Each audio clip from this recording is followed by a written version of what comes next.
Hello guys, how are you getting on? My name is Aaron Kelly. Welcome back to another episode of the Premier League verdict today. Chelsea 0, Manchester United 0 at Stamford Bridge, and this one should not take too long. Possibly the most important Premier League game in Chelsea's season so far. Obviously West Ham lost to Manchester City yesterday, so that gave Chelsea the chance to move into the top four. A win was all that would have done that. A draw keeps us in fifth and now a point off the pace, and it definitely does feel like a missed opportunity. We're going to go into the game now in a minute, but I'm going to start off with Thomas Tuchel's lineup, and he's made a couple of changes from the side that beat Atletico Madrid during the week. There was a return to the team for N'Golo Kante instead of Jorginho, and Hakim Ziyech was handed a surprise start tonight in place of Timo Werner. And the first half was actually a really enjoyable watch, even though there wasn't too much goalmouth action. Chelsea and Manchester United kept the tempo very, very high indeed. The passing was good,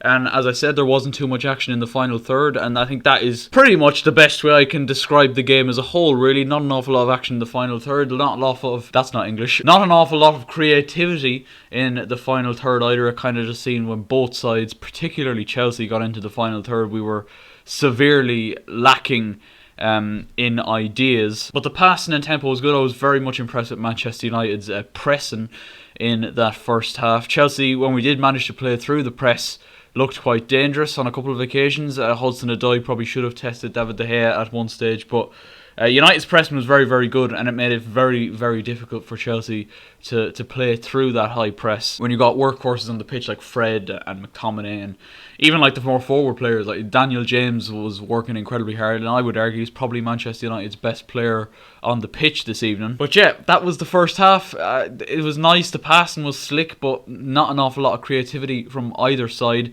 That did change in the second half, and with the change came a change, I feel anyway, in United's mindset. There was definitely less emphasis on pressing, and Chelsea had a bit more freedom to play the ball around and try and create chances. I think Hakim Ziyech should have scored early on in the second half, after some good work from Chilwell. One of the few times really that Ben Chilwell got in on the left hand side to get a cross in, pulled it back, Giroud left it, and Hakim Ziyech, for me, should be doing better there. Obviously he has tested David De Gea, but it's straight at him. It's not really a big test. A keeper of David De Gea's quality should be keeping that out, and he did. Chelsea probably had more possession in the second half, but United definitely had the better opportunities. Mason Greenwood, terrific effort with his left foot, just narrowly wide, as was Fred with his right foot from a decent distance out, just past the joint of post and crossbar. Very, very close on both occasions. I don't think Mendy was getting to either of them. Scott McTominay also tested Edouard Mendy in the second half as well. If I am to compliment Chelsea on one thing, it's how well we managed to nullify the effect of Bruno Fernandes in the game. Obviously a player of that quality and a player with the impact that Bruno has had since he's come into United. If you manage to nullify him, more often than not you stop the team as a whole, and I feel like Chelsea's midfielders, Kovacic and Kante in particular, did that very well.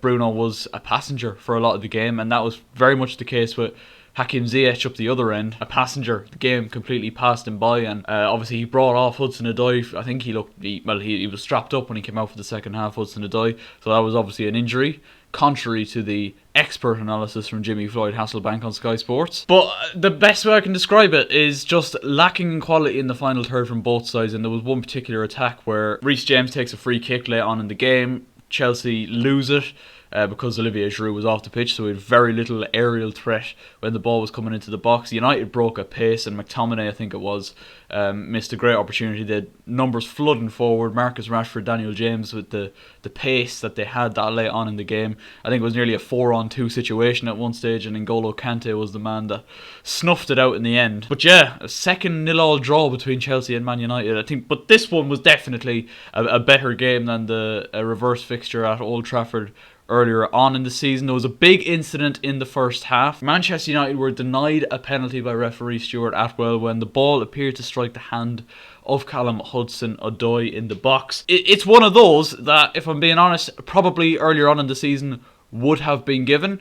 I think there was a bit of a rule change back in January whereby the handballs were going to be a little bit more lenient on them, where, you know, we were seeing some absolutely ridiculous ones earlier on the season where players were really chipping the ball onto the arm of a player in the box. This is a dodgy one. I do think it hits the hand of Mason Greenwood as well, but it is a classic 50-50 shout. VAR asked Stuart Atwell to go over and check it. He did, and stuck to his guns. It's Danny waving at me at the minute. Fucking wanker. Yeah, overall, that decision, it's a 50-50. You know, it could have gone either way, and we have seen in the past that it has gone either way, that Callum Hudson-Odoi handball incident. United fans will feel like they should have had a Stonewall penalty there. Chelsea fans like myself probably would have felt like it would have been a bit harsh. It's 6-1, half dozen another. It could have gone either way, but luckily for Chelsea it went our way, and the penalty wasn't given by Stuart Atwell. But apart from that, the game was very, very much void of like massive amounts of clear-cut opportunities. And the one thing I can take away from this game from both sides that I'll take from a positive standpoint is the tempo that they were able to set in that first half. But second half it definitely did change up a bit. But I've got to give huge credit to Manchester United. That they've become a very formidable side. I think it's 20 unbeaten games away from home on the bounce now. It's not quite Manchester City's 20 wins in a row, but it's still a pretty good record, and I've got to give huge credit to Ole Gunnar Solskjaer. I've doubted him many, many times in the past, but he's made that Man United team not a nice team to play. And I think that's the biggest thing that Man United have been lacking, certainly since Sir Alex Ferguson even left, you could argue, is that, you know, teams haven't minded coming up against Manchester United over the last decade, really. And they're starting to get to that point now where they're looking defensively solid, and you always know they have that bit of quality on the counter-attack. But for Chelsea, it does kind of feel like an opportunity missed. We had a lot of the ball and didn't create near enough clear-cut opportunities to remain. That Hakim Ziyech chance certainly feels like a wasted one. But let me know your thoughts in the comment section down below. We move into our next game against Liverpool on Thursday, and that is going to be a very, very difficult game. Today was a must-win game, and Thursday certainly is as well, with Liverpool now obviously just kicking off against Sheffield United very shortly as I'm recording this. And they are top 4 chasing now as well. The title is long gone. Let me know your thoughts on the VAR decision as well. Was it the correct decision by Stuart Atwell to stick to his guns? We'll see if we can get a little bit of a debate going in the comment section down below. So, sorry if this one's a bit short, but there's just not an awful lot you can say about a 0-0 draw at home. So, thank you guys so much for watching. Leave a like if you enjoyed. Subscribe if you're new around here. And only if you want, I suppose. And I'll catch you later.